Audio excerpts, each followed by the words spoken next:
అబ్బా ఎంత బాగుందో ఆ గ్రీనరీ, ఆ చెట్లు.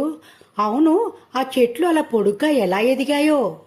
అసలు ఈ కొండలు ఇలా ఎలా ఏర్పడ్డాయండి? దేవుడి సృష్టి భలే విచిత్రం కదా.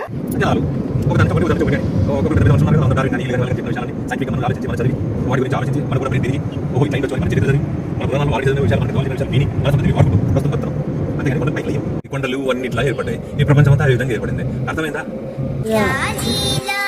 ఇందు ఇందు అమ్మా లేదు అమ్మా లే. ఏమైంది అట్లా పడుకున్నావు? ఇంత మంచి మంచి విషయాలు చెప్తుంటే పడుకున్నట్టు కనిపిస్తోందా మీకు? శ్వాస వచ్చి పడిపోయానండి. ఏదో ఒక్క చిన్న విషయం అడిగినందుకు రామాయణం, మహాభారతం, యూనివర్సు, అవిర్సు, ఇవర్సు నా బుర్ర అదుర్స్ అయిపోయేలాగా ఏంటండి మీరు? ఏంటి ఇవంతా అవసరమా?